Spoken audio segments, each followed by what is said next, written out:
따라 교독하도록 하겠습니다. 제가 먼저 시작하겠습니다. 백성의 지도자들은 예루살렘에 거주하였고 그 남은 백성은 제비 뽑아 10분의 1은 거룩한 성 예루살렘에서 거주하게 하고 그 10분의 9는 다른 성읍에 거주하게 하였으며 예루살렘에 거주하기를 자원하는 모든 자를 위하여 백성들이 복을 빌었느니라. 이스라엘과 제사장들과 레위 사람들과 느디님 사람들과 솔로몬의 신하들의 자손은 유다 여러 성읍에서 각각 자기 성읍 자기 기업에 거주하였느니라. 예루살렘에 거주한 그 지방의 지도자들은 이러하니 예루살렘에 거주한 자는 유다 자손과 베냐민 자손 몇 명이라. 유다 자손 중에는 베레스 자손 아다야이니 그는 우시아의 아들이요 스가랴의 손자요 아마랴의 증손이요 스바랴의 현손이요 마알랄렐의 오대손이며 또 마아세아니 그는 바룩의 아들이요 고로세의 손자요 하샤의 증손이요 아다야 현손이요 요아립의 오대손이요 스가랴의 육대손이요 실로 사람의 칠대손이라. 예루살렘에 거주한 베레스 자손은 모두 468명이니 다 용사였느니라. 베냐민 자손은 살루이니 그는 무술람의 아들이요 요에스의 손자요 부다의 증손이요 골라의 현손이요 마아세아의 오대손이요 이디엘의 육대손이요 여시아의 칠대손이며 그 다음은 갑베와 살레 등이니 모두 928명이라.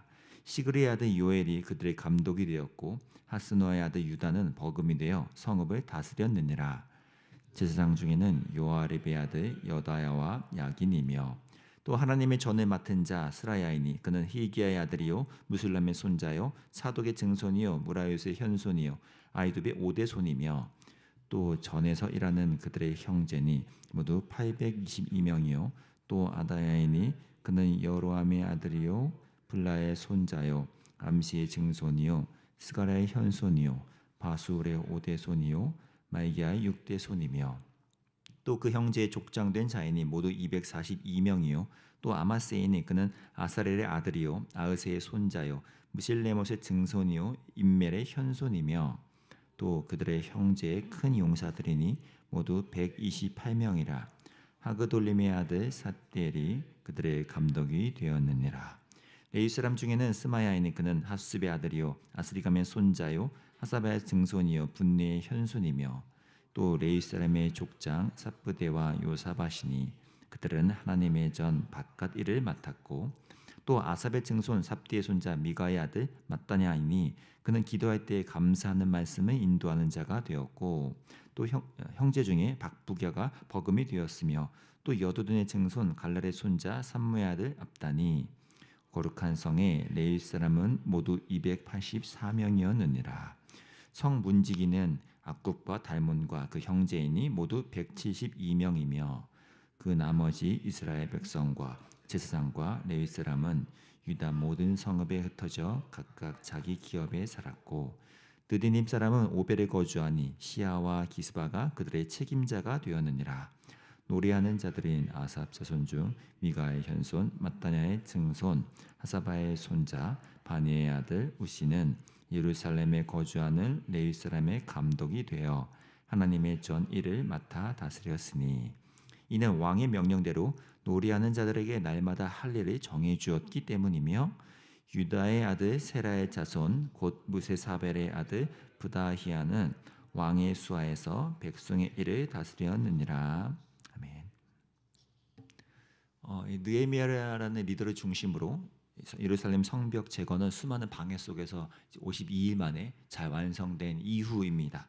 이제 이어서 에스라의 대각성 말씀 집회로 인해서 사람들이 개개인과 공동체 전체가 그간의 어떤 변질, 자신들의 타락 또는 타협의 죄를 회개하고 결단하면서 갱신들이 일어났죠.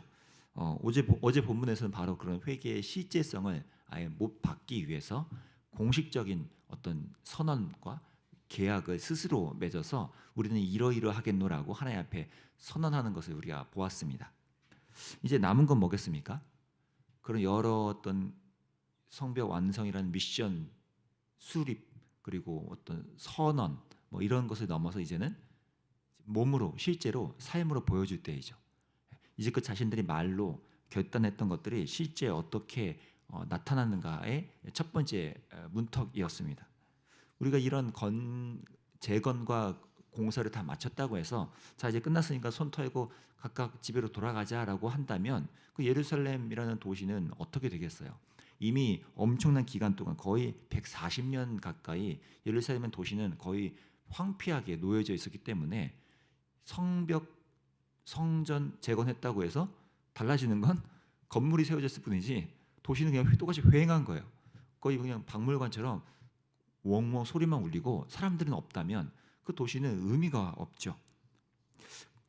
심지어 그 당시에 여전히 주변 강대국들이나 국가들은 약한 도시만 보면 바로 탈취하고 빼앗아내려고 했기 때문에 그렇게 사람이 전혀 없는 채로 놔두면 또 예루살렘 성벽과 성전은 무너질 게 뻔하지 않습니까? 그렇기 때문에 결국 그 도시를 맡아 지켜낼 사람들이 이제 필요했던 것입니다. 그 지점에서 오늘 본문에서 참 감동적인 일이 일어나는데요. 오늘 성경이 말해주는 내용을 보면 오늘 1절과 2절을 보면요. 먼저는 지도자들이 앞장서 솔선수범을 보입니다. 지도자들이 우리가 여기 남아서 이 예루살렘 성 도시를 우리가 지켜내겠다라고 말을 하고요. 근데 또 그들만 단지 책임감 때문에 남겨지면 좀 외로울 수도 있고 또 좀 마음의 헛헛함도 일어날 수 있기 때문에 당시 고대 근동에서 아주 익숙했던 방식인 제비뽑기라는 방식을 도입해서 백성 중에 10분의 1을 선택하여 함께 예루살렘 도시로 남아 거주하도록 정합니다.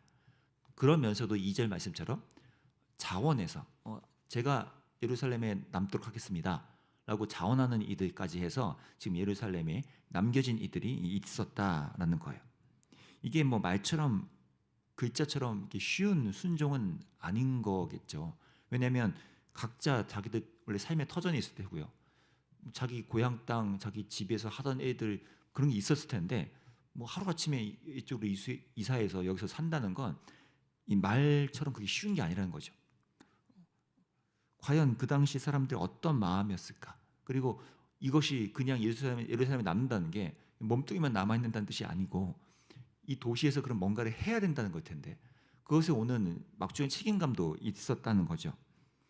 그러함에도 이 제비뽑기로 자신들이 선택되어졌든 또는 손을 들고 제가 예루살렘 도시로 이주하여 살겠습니다라고 했던 사람들이든 이 모든 기록된 이들은 자신들에게 주어진 이 상황을 기꺼이 하나님이 내게 부르시는 순종의 기회로 여기기 시작했다는 것입니다. 저는 이 지점 묵상하다가 어제 제 머릿속에 꽤 많은 분들이 지나갔습니다. 이 1절 2절의 말처럼요.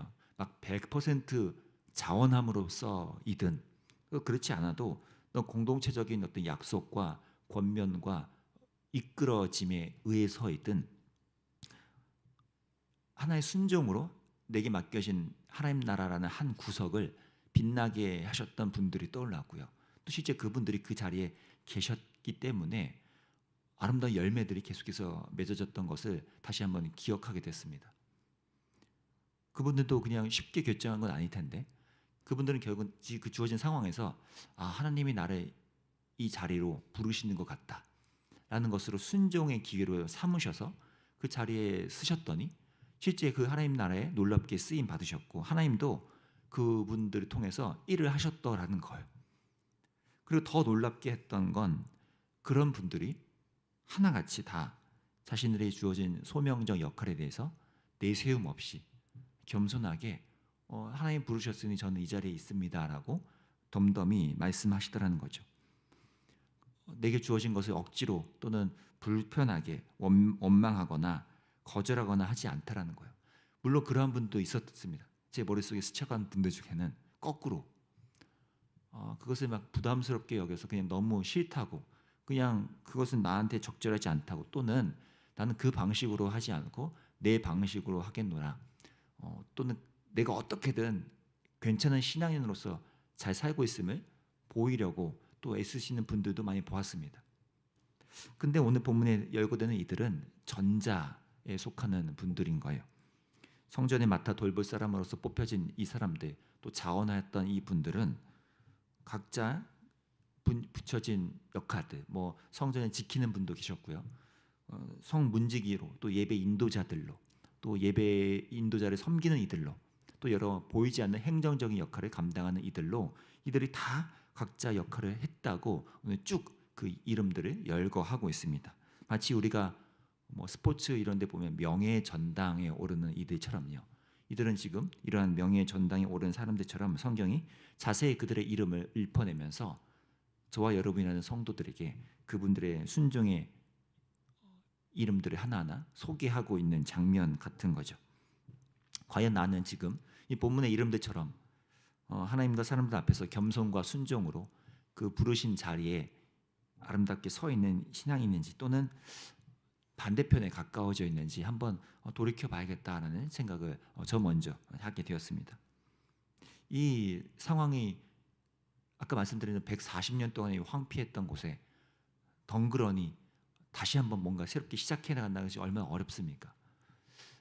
저희 교회도 뭐 4년 반여 전에 아무것도 없는 곳에 세워졌던 그 기억이 있는데요.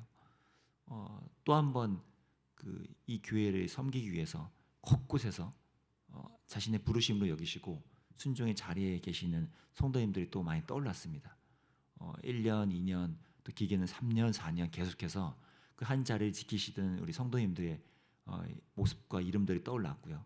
또 그런 분들이 바로 어쩌면 이 오늘 본문에 나오는 이렇게 이름이 적혀지신 그분들처럼 하나님이 그분들 기억하고 있는 거 아닐까라는 묵상을 하게 되었습니다.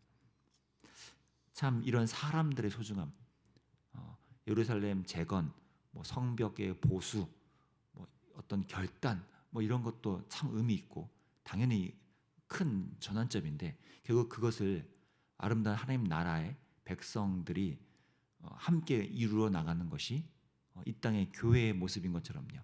건물이 아닌 사람들을 하나님이 세우시고 사용해 가시는 것처럼 오늘 우리들도 그 하나님의 사람들로서 내게 불러진 그 순종의 자리를 우리가 잘 감당하는 것이 오늘 이 본문처럼 우리가 하나님께 기억되고 또 기록되는 인생이겠다는 생각을 합니다.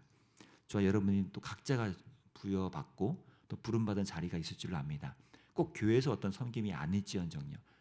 각자의 삶에서 부름받은 그 위치에서 때로는 그것이 단순히 부모로서일 수도 있고 자녀로서일 수도 있고요. 또 공동체 안에서의 어떤 역할일 수도 있고 회사에서나 직장에서나 또 각자 하고 계시는 일들 속에서의 부르심을 오늘 이 기록된 분들처럼 하나님이 내게 이 자리에서 어떤 역할을 하게 하시는구나 라는 소명의식으로 살아간다면 바로 여러분이 오늘 이 본문에 쓰여지는 이들과 동일하게 하나님 나라의 사람으로서 기록될 거라 저는 생각합니다. 하나님께서 저 여러분 모두를 그 자리 각자의 자리에 또 불러주실 때 하나님의 은혜로 이 소명의 자리에 오게 된 것을 또 기회로 여기시고 그 자리를 감당하시는 또 저와 또 여러분이 될 수 있기를 간절히 기도합니다. 제가 기도하겠습니다. 하나님 순간순간 또 머릿속에 지나가는 많은 성도님들이 떠올라십니다. 자신에게 주어진 상황과 여건을 또 순종의 기회로 삼으시고 내게 맡겨진 일에 기꺼이 그것을 하나님께 기쁜 마음으로 올려드리기로 결단하고 또 그 자리를 지켜내면서 하나님 제가 이 자리에서 어떤 걸 하면 좋을까요? 라고 물으며 서 있던 그분들 바로 어쩌면 오늘 본문에 있던 이들과 동일한 마음으로 하나님께 자신의 삶을 드린 분들을 생각합니다. 주님 지금도 각자의 자리에서 하나님 나라를 위해서 자신의 삶의 부르심을 따라 소명의식으로 살아가는 성도님들이 계신데 한 분 한 분 주님 기억하시고 또 그분들의 삶을 지탱하시며 이끌어 주셔서 우리 삶의 가장 아름다운 열매들을 하나님께 드릴 수 있도록 하나님 나라에 쓰임받는 저희들 삶이 빛날 수 있도록 또 인도해 주시기 원합니다. 보이지 않는 곳에서 하나님 앞에 자신의 삶을 드렸던 분들 또 그분들이 있기에 또 모든 공동체 또 사회 집단들이 세워져 가고 있는 줄 아는데 어디에 있든지 이 땅의 모든 그리스도인들이 자신에게 주어진 자리에서 하나님 나라를 드높이며 하나님의 부르심에 따라 살아가는 인생들 될 수 있도록 주님 함께해 주시기 원합니다. 그런 소명의식과 또 감사로 주 옆에 쓰여지기를 간절히 소망하며 예수님의 이름으로 기도합니다. 아멘. 각자 자신의 삶을 위해 또 돌이켜보며 기도하면 좋겠습니다. 하나님 내가 있는 이 자리를 불러주셨는데 하나님 기꺼이 이 순종의 자리에서 하나님의 이름을 따라서 그분의 부르심을 위해서 또 주께서 내게 맡겨진 이 작은 것을 또 영광스럽게 여기고 감당하는 우리의 삶이 되게 해달라고 정말 주님이 부르신 이 기회를 감사히 여기면서 감당하는 우리 순종의 사람들 우리가 될 수 있게 해달라고 자신을 위해서 기도하시고 또 우리 주변에 있는 분들 떠올리면서 기도하면 좋겠습니다. 삶의 어려움 속에 있는 분들과 또 새로운 일들을 맞이하고 있는 분들도 계시고 또 오랫동안 많은 고통을 감내하면서 전혀 변하지 않는 어려움 속에 하루하루를 버티고 계신 분도 계신데 그곳에서 하나님께서 내게 이 자리에 있게 하신 것을 다시 한번 잘 해석해내고 주께 삶을 드리면서 하나님의 뜻을 발견하며 다시 한번 순종의 길에 서 있는 우리 성도님들 될 수 있게 해달라고 또 우리 지체들 공동체 분들을 위해서 또 중보하며 나가면 좋겠습니다. 기도하겠습니다.